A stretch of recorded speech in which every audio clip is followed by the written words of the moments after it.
Hello friends, নমস্কার। তো আজকের কারেন্ট অ্যাফেয়ার্সের লেকচারে সবাইকে স্বাগতম। তো আজকে যে লেকচার দেখো, আজকে যে ইন্ডিয়ান এক্সপ্রেস যে পেপার আছে সেটাকে আজকে ডিটেলি শর্টস নোটসের মাধ্যমে ছোটো ছোটো নোটসের মাধ্যমে রিভাইজ করে নেওয়া হচ্ছে, যাতে তোমাদের খুব একটা বেশি সময় নষ্ট এখানে না হয়। কারণ আমরা আগেই বলেছি, একটা নিউজ পেপারকে পড়তে 2 থেকে 3 ঘন্টা মতো টাইম লাগে। এতটা সময় তোমরা নষ্ট না করে জাস্ট এই লেকচারটা যদি দেখো, সেক্ষেত্রে তোমাদের 10-15 মিনিটসের মধ্যে তোমাদের টোটাল যে নিউজ পেপার আছে সব কিছু রিভাইজ করে দেওয়া হবে। কারণ তোমরা সবাই জানো যে নিউজ পেপার একটা বিশাল বড় সোর্স, যেটাকে অনেকক্ষণ টাইম লাগে পড়তে। অনেক কিছু ইররিলেভেন্ট জিনিস আছে যেগুলো সত্যি রেলিভেন্ট নয় এক্সাম পারপাসে। এই জন্য রেলিভেন্ট জিনিসগুলোকে তুলে সেটাকে ভ্যালুয়েশন করে কারেন্ট অ্যাফেয়ার্স হিসাবে তোমাদের সামনে রিপ্রেজেন্ট করা হচ্ছে, যাতে খুব ইজি পারপাসে তোমরা কারেন্ট অ্যাফেয়ার্সটা রেডি করে নিতে পারো এবং খুব কম টাইমের মধ্যে, যাতে সময় নষ্ট একদম বেশি না হয়। এখানে খুব ভালো ভালো রেলিভেন্ট পয়েন্টকে বিভিন্ন যে ওয়েবসাইট, বিভিন্ন কারেন্ট অ্যাফেয়ার্সের ম্যাগাজিন থেকে তুলে সেগুলোকে ভ্যালুয়েট করা হয়েছে, তারপরে এটা এখানে রিপ্রেজেন্ট করা হচ্ছে। তো আজকের লেকচার June 7 ইন্ডিয়ান এক্সপ্রেস। তো আজকে প্রথম হেডলাইন হচ্ছে নিউজ পেপারে আমরা যদি দেখি, তাহলে আজকে প্রথম হেডলাইন হচ্ছে আমরা দেখতে পাবো, দেখো যদি তোমরা প্রথম হেডলাইন দেখো, প্রথমেই আমরা দেখতে পাবো Chenab railway bridge. Chenab railway bridge Narendra Modi জির যে উদ্বোধন, সেটা নিয়ে ফার্স্ট আমাদের পেজ 1 আছে। দেখো, প্রথম হচ্ছে world highest railway arch Chenab railway bridge, সেটা হচ্ছে ওয়ার্ল্ড হাইয়েস্ট। এবং সবথেকে ইম্পর্টেন্ট পয়েন্ট হচ্ছে চেনাব, তো এটা তো একটা কোশ্চেন বটে যে world highest railway bridge. Second হচ্ছে যে ইম্পর্টেন্ট পয়েন্ট হচ্ছে কোন দুটো সিটিকে কানেক্ট করেছে। দেখো, উধমপুর থেকে বারমুলা এই দুটো সিটিকে কানেক্ট করেছে। টোটাল লেন্থ হচ্ছে 272 কিলোমিটার লেন্থ, টোটাল যে ওয়ার্ল্ড চেনাব ব্রিজের যে লেন্থ। অ্যান্ড দেখো টোটাল হচ্ছে 272 kilometre length Chenab railway bridge.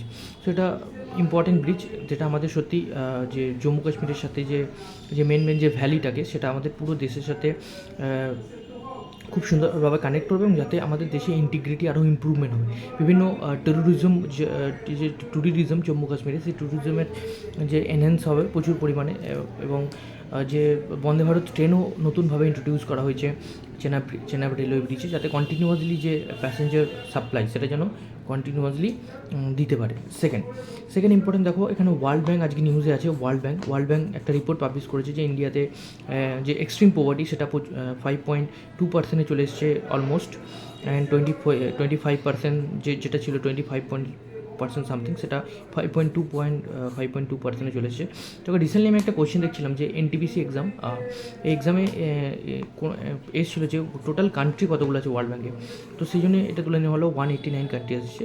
এছাড়া একটা ইম্পর্টেন্ট কোয়েশ্চেন তোমরা কমেন্টে লিখে জানাও যে ওয়ার্ল্ড ব্যাঙ্কের হেডকোয়ার্টার কোথায়। ওয়ার্ল্ড ব্যাঙ্কের কোথায়, এটা তোমরা কমেন্টে লিখে জানাও।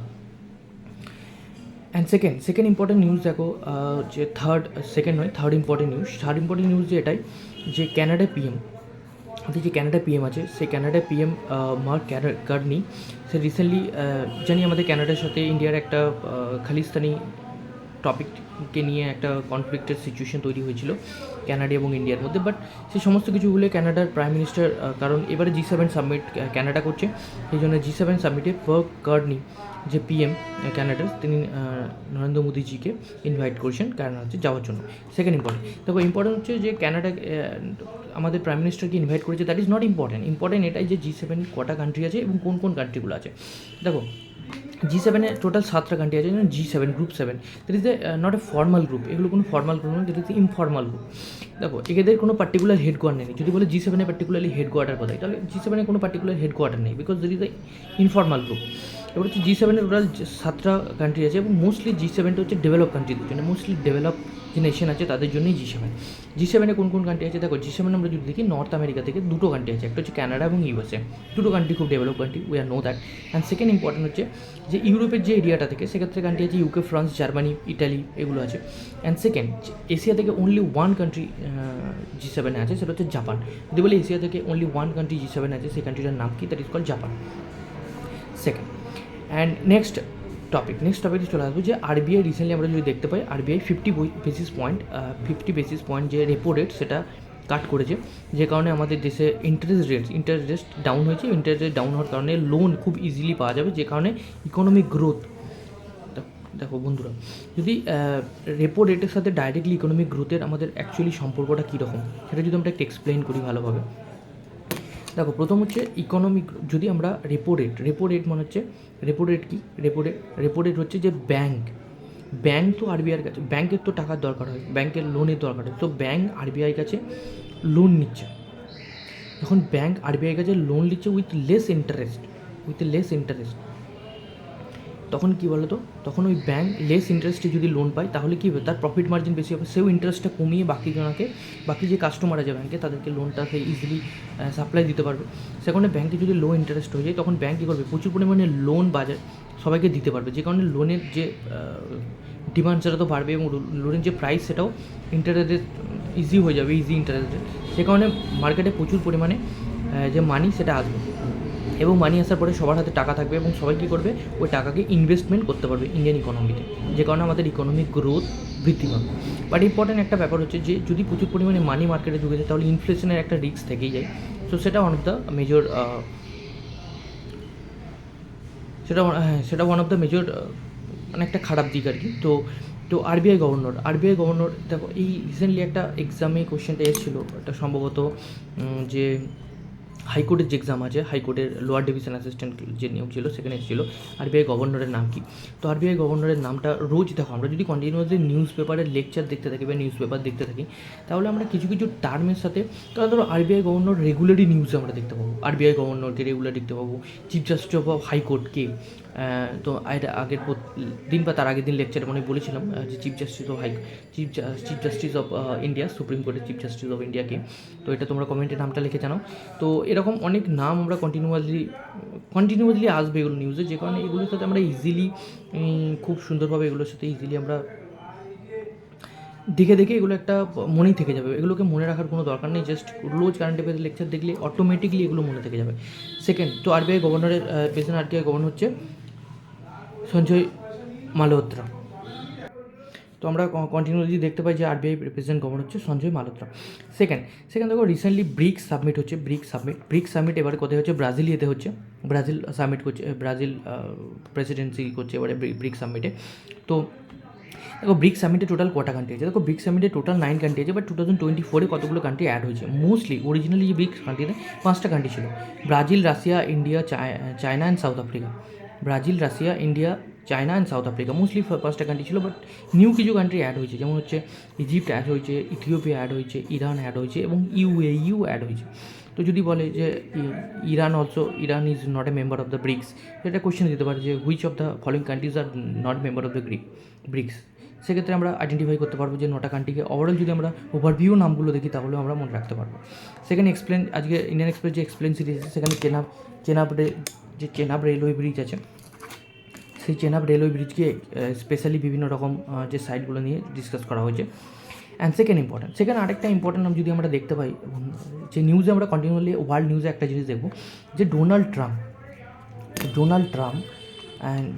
ট্রাম্প আছে, তার সাথে দেখো আমরা জানি যে ইলেকশন এবারে Donald Trump president of America হয়েছে, কিন্তু এই ডোনাল্ড ট্রাম্পকে ইলেকশনে জেতার জন্য যে সবথেকে বেশি হেল্প করেছে সে হচ্ছে ওয়ার্ল্ডের রিচেস্ট পার্সন, তার নাম হচ্ছে ইলন মাস্ক। এটা তো তোমরা সবাই জানো যে ওয়ার্ল্ডের রিচেস্ট পার্সন ইলন মাস্কের যে নিজস্ব একটা স্পেস কোম্পানি আছে সেটার নাম তোমরা কমেন্টে লিখে জানাও।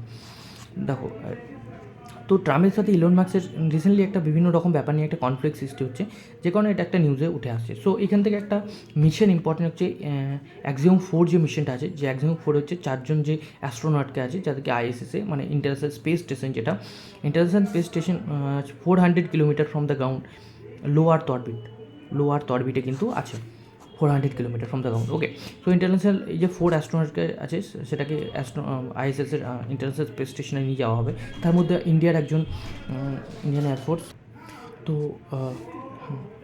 যে অ্যাক্সিওম 4 যেটা মিশনটা আছে সেখানে ইন্ডিয়ান একজন এয়ারফোর্সকেও আমরা সিলেক্ট করা হয়েছে, আমাদের ইন্ডিয়া থেকে একজনকে সিলেক্ট করা হয়েছে, তার নাম তোমরা কমেন্টে লিখে জানো। অ্যান্ড নেক্সট, এখানে যে রকেটের সাহায্যে এই অ্যাক্সিওম 4 মিশনটা লঞ্চ করা হচ্ছে সেটার নাম হচ্ছে ফাল্কন 9 রকেট। এবং অ্যাক্সিওম 4টা মোস্টলি যে পার্টস এবং ইম্পর্টেন্ট পার্টসগুলোকে সবথেকে হেল্প করেছে নাসাকে, সেটা হচ্ছে স্পেসএক্স। তো ইলন মাস্কের যে প্রাইভেট কোম্পানি সেটা হচ্ছে স্পেসএক্স প্রচুরভাবে নাসার সাথে কোঅপারেট এবং কোঅর্ডিনেশন করছে, এবং এর সাথে সাথে নাসার সাথে প্রচুরভাবে জড়িত আছে স্পেসএক্স। তো যদি কোনোভাবে কনফ্লিক্ট সৃষ্টি হয় যে ডোনাল্ড ট্রাম্পের সাথে ইলন মাস্কের, তাহলে একটা নাসা এবং স্পেসএক্সের মধ্যেও একটা কোঅপারেশনের একটা কনফ্লিক্ট দেখা যাবে, যে কারণে এটা একটা ওভারঅল যে মিশন আছে সেটার পক্ষে খারাপ। এবং যেমন স্পেস এক্স যে স্পেস ক্র্যাফটটা বানাচ্ছে, যেটা সাহায্যে অ্যাকচুয়ালি অ্যাস্ট্রোনটরা আইএসএসে যাবে, সেটার নাম হচ্ছে ক্রিউ ড্রাগন স্পেস ক্রাফট, এবং এটা বানাইছে স্পেস এক্স। তো বুঝতেই পারছো স্পেস এক্স প্রচুরভাবে সাহায্য করছে অ্যাক্সিওম 4 মিশনটাতে জন্য। যদি কোনোভাবে কনফ্লিক্ট তৈরি হয়, বিভিন্ন রকমভাবে প্রবলেম তৈরি হবে। আচ্ছা, নেক্সট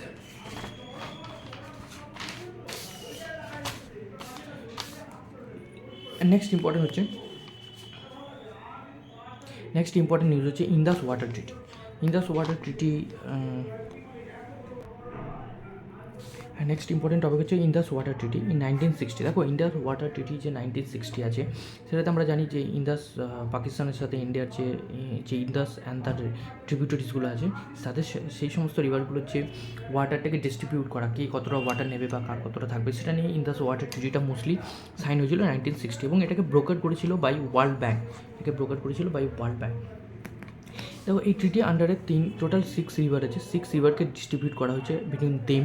মোস্টলি ওয়েস্টার্ন যে 3টে রিভার আছে, 3 western river Indus, Chenab and Jhelum, 3 western river are allocated to Pakistan for unrestricted use. এই 3টে রিভার আছে ইন্দাস, ঝিলম, চেনাব, 3 ওয়েস্টার্ন রিভার্স পাকিস্তানকে অ্যালোকেট করা হয়েছে ফর আনরেস্ট্রিক্টেড ইউজ। এবং 3 ইস্টার্ন যে রিভার আছে, Ravi, Beas, Sutlej, allocated to India for unrestricted, এই 3টেকে ইন্ডিয়াকে ইউজ করা দেওয়া হয়েছে for unrestricted use under this treaty, এবং এটাকে মেডিয়েট করছে ওয়ার্ল্ড ব্যাঙ্ক। তো এটা ওয়ান অফ দ্য ইম্পর্টেন্ট যে ইন্দাস ওয়াটার ট্রিটিকে কে মেডিয়েট করেছে এবং কোন রিভারগুলো কার আন্ডারে আছে। So that is very important for overall Indus water treaty. And second important হচ্ছে যে কিছু রিভার আছে এবং তাদের সোর্সের যে গ্লেসিয়ার্স আছে, সেটাও ইম্পর্টেন্ট একটা নিউজে। যেমন ধরো যমুনার ইম্পর্টেন্ট কোন গ্লেসিয়ার থেকে হয়েছে, সেটার নাম হচ্ছে তোমার বান্দারপুঞ্জ ইজ ইম্পর্টেন্ট গ্লেসিয়ার আছে, সেখান থেকে যমুনা। অ্যান্ড সেকেন্ড চেনাব হচ্ছে বারাসিগড়ি, অ্যান্ড নুব্রা হচ্ছে তোমার Siachen. Nubra river one of the important river. এই নুব্রা কার ট্রিবিউটারি, সেটা তোমরা কমেন্টে রেখে জানো যে Nubra river is the car tributaries, কমেন্টে রেখে জানো। অ্যান্ড সেকেন্ড হচ্ছে Jamuna বান্দ্রাপুঞ্জ and বারাসিগড়ি।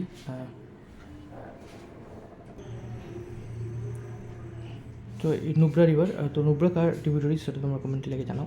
And second important যে টপিকটা একটু আগে ডিসকাস করলাম, সেটা হচ্ছে RBI cut repo rate by 50 basis point, সেটা ইম্পর্টেন্ট।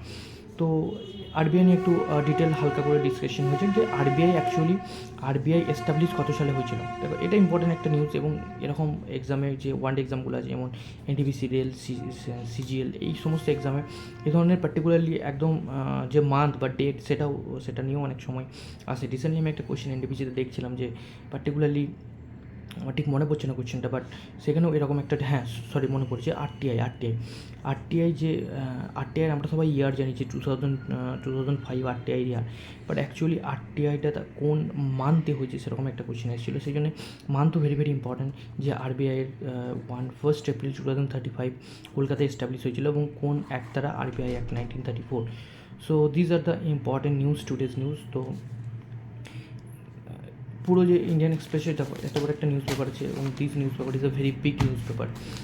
এখানে প্রচুর পেজ আছে, প্রচুর এডিটোরিয়াল আছে, নিউজ আছে। এই সব কিছু নিউজ পেপারকে আমরা যদি কভার করতে যাই, তাহলে এটা প্রচুর টাইম লেগে যাবে, যেটা অতটা সমস্ত অ্যাসপিরেন্টের ক্ষেত্রে দেওয়া পসিবল না। সেই জন্য জাস্ট ওয়ান পেজের মধ্যে সমস্ত যে ইম্পর্টেন্ট যে ডেটা, ইম্পর্টেন্ট যে ফ্যাক্ট, সেগুলোকে তুলে জাস্ট ওয়ান পেজের মধ্যে, এবং তার সাথে ভ্যালুয়েট করে এটাকে বানানো হয়েছে। So this is very relevant for you,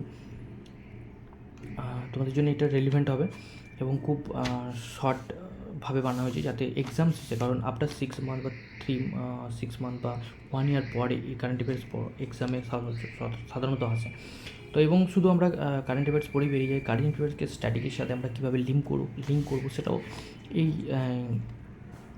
এই যে এডিটোরিয়াল অ্যানালাইসিস বা এই যে ওভারঅল ইন্ডিয়ান এক্সপ্রেস অ্যানালাইসিস, সেখান থেকে আমরা ওভারঅল জেনে নেব। তো আজকের মতো ক্লাস এতটুকুই। বাকি আবার নেক্সট দিন যে ইন্ডিয়ান এক্সপ্রেস 8 জুন যে নেক্সট ক্লাস, সেটা নেক্সট দিন হবে। তো ভিডিওটি ভালো লাগলে চ্যানেলটি লাইক, সাবস্ক্রাইব এবং শেয়ার করে